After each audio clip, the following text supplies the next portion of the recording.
ওং নমো ভগবতে জ্ঞানেশ্বর দেবায় নমঃ। আজকের আলোচনা, সংসার আসক্তি যত কমবে ঈশ্বর আসক্তি তত বাড়বে। ৩ ঘোষ। শ্রীগুরু জ্ঞানেশ্বর দেবের দর্শন লাভের পূর্বেই সংসারে এক পাপ কর্মে লিপ্ত ছিলেন। তিনি তার স্ত্রীর উপর অমানসিক নির্যাতন করতেন। তার অত্যাচার দেখে মাঝে মাঝে প্রতিবেশীরাও প্রতিবাদে মুখর হতেন। শেষে মহা ক্রোধের বশবর্তী হয়ে একদিন তিনি স্ত্রীকে মেরে ফেলেন। এরপর আইন আদালত আরম্ভ হলো। সকল প্রতিবেশী, এমনকি তার খুড়তুতো দাদারাও তার বিরুদ্ধে সাক্ষী দিলেন। কিন্তু স্ত্রীকে মেরে ফেলার পরই তিনুবাবু মানসিকভাবে ভেঙে পড়েন। বিবেকের দংশনে সারা দিন রাত জ্বলতে থাকেন। মহা অনুতাপে প্রতিনিয়ত অন্তরে তিনি ক্ষত বিক্ষত হতে থাকেন। এরপর শ্রীগুরু জ্ঞানেশ্বর দেবের দর্শন লাভ করে তিনুবাবু শ্রীগুরুর শ্রীচরণে নিজেকে সমর্পণ করেন। অন্তর্যামী শ্রীগুরু হলেন পাপ তাপ হারি, অভয় দাতা। তিনি বরাভয় হস্তে তাকে আশীর্বাদ করলেন। তবু তিনুবাবু তার সেই পাপ কর্মের কথা শ্রীগুরু জ্ঞানেশ্বর দেবের কাছে প্রকাশ করতে পারলেন না। কিন্তু যতবারই মামলার দিন পড়ে ততবারই শ্রীগুরুকে প্রণাম করে প্রার্থনা করেন, ঠাকুর রক্ষা করুন। আর ততবারই একটা করে পুনরায় মামলার দিন পড়ে।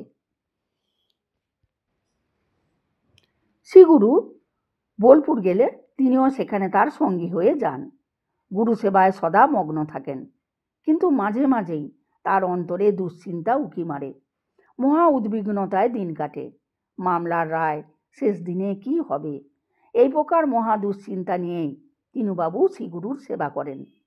একদিন তিনি শ্রীগুরুর মশারি খাটিয়ে শয়নের ব্যবস্থা করলেন এবং শ্রীগুরু অর্ধ শয়নে থাকলে শ্রীগুরুর শিহরে দাঁড়িয়ে তিনুবাবু সেই একই চিন্তায় কষ্ট পেতে থাকলেন। শ্রীগুরু অন্তর্যামী। তিনুবাবুর এই দুশ্চিন্তা রাশি শ্রীগুরুর হৃদয়কেও ব্যথিত করে তুলল। তাই তিনি আর স্থির থাকতে না পেরে ভক্ত তিনুবাবুকে আশ্বাস দিয়ে বললেন, যাও, সব ঠিক হয়ে যাবে। তিনুবাবু ভাবতে লাগলেন, তিনি তো গুরুদেবকে কিছুই বলেননি, কিন্তু তার অন্তরের এই কথা শ্রীগুরু জানলেন কি করে? তাহলে তিনি সবই জানেন। তাই লজ্জায় কোনো কথা না বলে শ্রীগুরুকে প্রণাম জানিয়ে ঘর থেকে বেরিয়ে গেলেন। তিনুবাবু শ্রীগুরুর কাছে এসেছেন ২-৩ বছর হয়ে গেল। তবুও মুখ ফুটে গুরুদেবের কাছে পাপ মুখে তার কুকর্মের কথা বলতে পারলেন না। তিনুবাবুর বিরুদ্ধে একজন দুঁদে সরকারি উকিল দাঁড়িয়েছিলেন। তার নাম সনাতন উকিল। তিনি তিনুবাবুকে শুনিয়ে বলতে লাগলেন, তোমাদের সূর্য অস্ত হয়ে গেল। স্বপন দাশগুপ্ত এই ব্যাপারে উদ্বিগ্ন হয়ে শ্রীগুরুকে সব জানিয়ে বললেন, বাবা, একটা কিছু করুন। সনাতন উকিলের বিরুদ্ধে লড়াই করার মতো উকিল পাওয়া যাচ্ছে না। শ্রীগুরু সব শুনে বললেন, তাই তো, ঠিক আছে, তোমরা বাবুডাঙ্গায় যাও, ওখানে তোমরা উকিল পাবে। তিনুবাবুরা বাবুডাঙ্গায় গিয়ে একজন উকিল পেলেন। কিন্তু সব কাগজপত্র দেখে তিনি বললেন, কি কেস লড়ব, এর সাক্ষীই তো পাওয়া যাবে না। যাই হোক, একবার চেষ্টা করেই দেখি। এত কাণ্ড হয়ে গেলেও তিনুবাবু অপরাধ বোধে শ্রীগুরুর কাছে কিছু বলতে পারলেন না, যেহেতু এখন আর আগের তিনুবাবু নাই। তার অনেক পরিবর্তন ঘটে গেছে।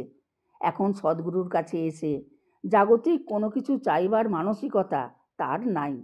এখন তার ভাব ও ভাবনা পরমার্থের দিকেই নিবদ্ধ হয়েছে। অন্তর্যামী পরব্রহ্ম শ্রীগুরুর কাছে কিছু লুকোনো যায় না, আর কিছু জানাতেও হয় না। ভক্তের মনের ব্যথা তার হৃদয়ে বাজে।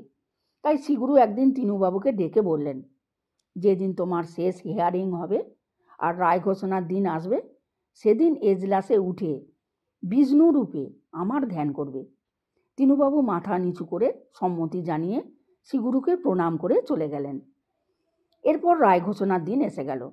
তখন শ্রীগুরু বোলপুরে আছেন। দুপুরে সেবা করতে করতে তিনি বললেন, তাই তো, চিন্তার বিষয়, আজ কোর্টে তিনুর কেস উঠবে, রায় ঘোষণা করবে।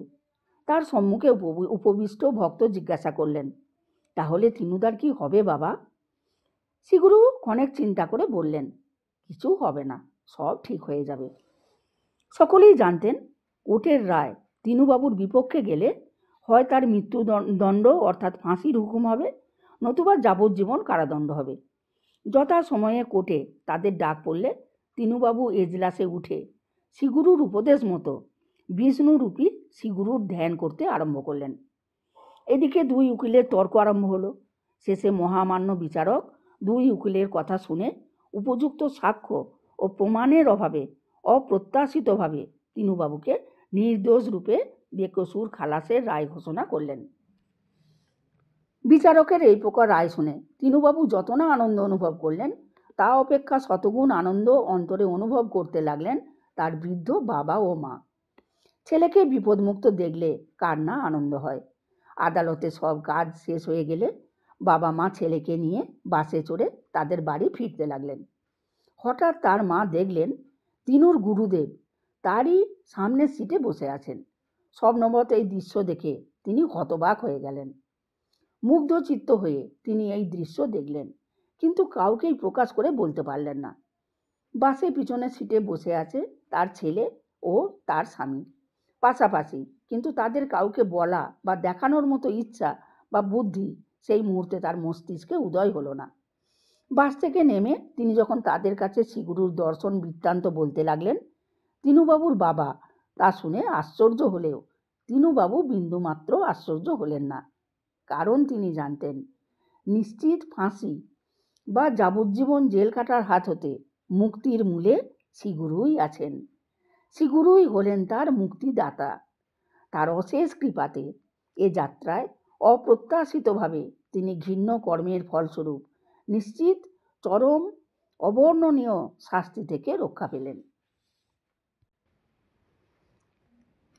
1974 সালে বোলপুরে তিনুবাবু শ্রীগুরুর কাছে দীক্ষা লাভ করেছেন। শ্রীগুরুর কৃপায় তিনুবাবু নানা বিস্ময়কর দর্শন ও অনুভূতি লাভ করেছেন। তার কয়েকটি দর্শন অনুভূতি তুলে ধরা হলো। বোলপুরে দীক্ষা লাভের পর অন্তরে তিনুবাবু মহা আনন্দ অনুভব করতে লাগলেন। শ্রীগুরুর ধ্যানে তিনি হারিয়ে যেতে লাগলেন। সারাদিন ওই প্রকার অপ্রাকৃত ভাবের আধারে যেন ডুবে থাকলেন। রাত্রে অতি অল্প সেবা করে শুলেন, কিন্তু ঘুম যেন আসতে চায় না। হৃদয়ে শ্রীগুরুকে ধ্যান করতে করতে কখন যে তিনি নিদ্রাভিভূত হয়ে গেলেন তা তার জানা নাই। আর সেই আধা ঘুম আধা জাগরণ অবস্থায় দেখলেন ভগবান শিব রুদ্র মূর্তিতে আবির্ভূত হয়েছেন। তার আবির্ভাবে ঘরটি আলোকোজ্জ্বল রূপে উদ্ভাসিত হয়ে উঠেছে। তিনি তাকে প্রণাম জানালে অল্পক্ষণ পরেই ভগবান শিব অন্তর্হিত হয়ে গেলেন। সকালে ঘুম ভেঙে উঠে তিনি শ্রীগুরুকে প্রণাম করে সব জানালেন। শ্রীগুরু ঘাড় নেড়ে সায় দিলেন। তিনি অন্তর্যামী। তারই কৃপায় তিনুবাবুর এই প্রকার দর্শন লাভ হয়েছে। গুরুসেবার মধ্য দিয়ে তিনুবাবুর দিন কাটতে লাগলো। সকলকে নিয়ে তিনি মহা আনন্দে থাকেন। এই সময় একদিন সন্ধ্যায় শ্রীগুরুর স্তব ও বন্দনা গীত শেষ হলে আসনে উপবিষ্ট উত্তরোজ্জ্বল শ্রীগুরু ও শ্রীমায়ের জ্যোতির্ময় রূপ দেখে তিনুবাবু আশ্চর্য হয়ে তাকিয়ে রইলেন। ভাব বিহ্বল অন্তরে সজল চোখে তিনি প্রণাম করলেন। প্রণাম করে উঠে আর দেখতে পেলেন না। দেখলেন পূর্বের অবস্থায় শ্রীগুরু স্থূল রূপে বসে আছেন। তিনি তার আরাধ্য শ্রীগুরু ও শ্রীমায়ের জ্যোতির্ময় রূপ দেখে নিজেকে অতি সৌভাগ্যবান বলে ভাবতে লাগলেন। কয়েকদিন পরে রাত্রে এক মহাদর্শন লাভ করে তিনুবাবু আশ্চর্য হন। রাত্রে বিছানায় শুয়ে ঘুমিয়ে পড়লে তিনুবাবু ঘুমের মধ্যে দেখলেন দিব্য দ্যুতিতে ঘরটি পূর্ণ হয়ে গেল। পরম জ্যোতির্ময় ভগবান শ্রীকৃষ্ণ আবির্ভূত হলেন। তারই অঙ্গ হতে ওই দিব্য দ্যুতি প্রকাশিত হতে লাগল। অল্পক্ষণ পরেই তিনি অন্তর্হিত হয়ে গেলেন। সেই মহাজ্যোতির আধার পরব্রহ্ম শ্রীকৃষ্ণকে দেখে তিনি আর ঘুমাতে পারলেন না। বিছানায় বসে তিনি ভাবতে লাগলেন। সাধনা কাকে বলে তিনি জানেন না, কিন্তু সাধনার ফল নানা দর্শন অনুভূতি তিনি লাভ করেছেন। তবে এ সবই যে শ্রীগুরুর কৃপায় লাভ হচ্ছে তা তিনি নিশ্চিত রূপে অনুভব করতে লাগলেন। এই প্রকারে শ্রীগুরুর চিন্তা করতে করতে ভোর হয়ে গেল। প্রতিদিন রাত্রি 11টা বাজলেই তিনুবাবু কুকুরের চিৎকার শুনতে পেতেন, কিন্তু কোথা হতে ওই শব্দ আসে তা বুঝতে পারতেন না। ওই শব্দে তার মনে ভয়ের সঞ্চার হতো, ঘুমাতে পারতেন না। এইসব পার্থিব কথা গুরুদেবকে বলা উচিত নয় ভেবে বলেননি। কিন্তু যত দিন যায় ততই যেন সেই চিৎকার ভয়ঙ্কর রূপে তার মনে ত্রাসের সৃষ্টি করতে লাগলো। তাই আর থাকতে না পেরে একদিন গুরুদেবের কাছে প্রকাশ করলেন। শ্রীগুরু সব শুনে তিনুবাবুকে বললেন, এই প্রকার শব্দ শোনার সময় তুমি জয় গুরু বলবে, জয় গুরু জয় গুরু জপ করবে, তাহলেই ওই শব্দ চলে যাবে। ওই দিন রাত্রে তিনুবাবু কুকুরের চিৎকার শুনে জয় গুরু জপ করতে লাগলেন, আর অবাক হয়ে ভাবতে লাগলেন, এই মন্ত্রে কি এমন শক্তি যা জপ করা মাত্র ওই প্রকার মনে ভয় জাগানো ভয়ঙ্কর শব্দ থেমে গেল। সেই রাত হতে নিশ্চিন্ত মনে তিনুবাবু ঘুমাতে লাগলেন।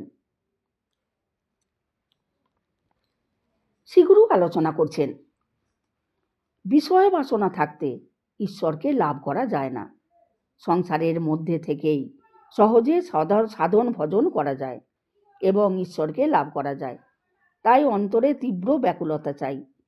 সংসার আসক্তি যত কমতে থাকবে, ঈশ্বর আসক্তি ততই বৃদ্ধি পাবে। এজন্য সংসারের মায়া মোহ থেকে মুক্ত হতে তার কাছে ব্যাকুল প্রাণে প্রার্থনা করতে হয়। দেখো, তার কৃপা হলে অন্ধ দৃষ্টি পায়, পঙ্গু গিরি লঙ্ঘন করতে পারে, আর তোমরা সংসার পাঁকের মধ্যে থেকে তাকে লাভ করতে পারবে না। পাঁকাল মাছ তো পাঁকেই থাকে, কিন্তু তার গায়ে পাঁক লাগে কি? সেই প্রকারে তোমরা মায়ার সংসারে থাকবে, কিন্তু তোমরা মায়ায় যুক্ত থাকবে না। মায়ার সংসারকে তোমরা গুরুর সংসার মনে করে গুরু চিন্তায় সদাই থাকবে, তাহলে মায়া আর তোমাদের কিছু করতে পারবে না। তখন তোমরা ঈশ্বর আনন্দ লাভ করবে। শ্রীগুরুর বাণী, দেখো, সময় অল্প, তাই সময় থাকতে থাকতে নিজেকে জেনে নাও। এজন্য সাধন করো, মন প্রাণ দিয়ে ডাকো, তিনি তোমাকে সব জানিয়ে দেবেন। সব কিছু তার মনে করে তাকে সমর্পণ করে দাও। যখন তোমার কিছুই থাকলো না, তখন তুমি তাকে পেলে, তখন তোমার সব পাওয়া হলো, তখন সকল দুঃখের নিবৃত্তি হলো, পরম আনন্দ প্রাপ্ত হলে, আনন্দময়ের সন্ধান পেলে। আজকের আলোচিত অংশটি শ্রী শ্রী ঠাকুরের লীলা কথা বালী পর্বের ৩য় খণ্ড এবং জীবনের সমাধান সূত্র ৪র্থ খণ্ড, এই দুটি পুস্তক থেকে আলোচনা করা হলো। ওম জয় গুরু ওম।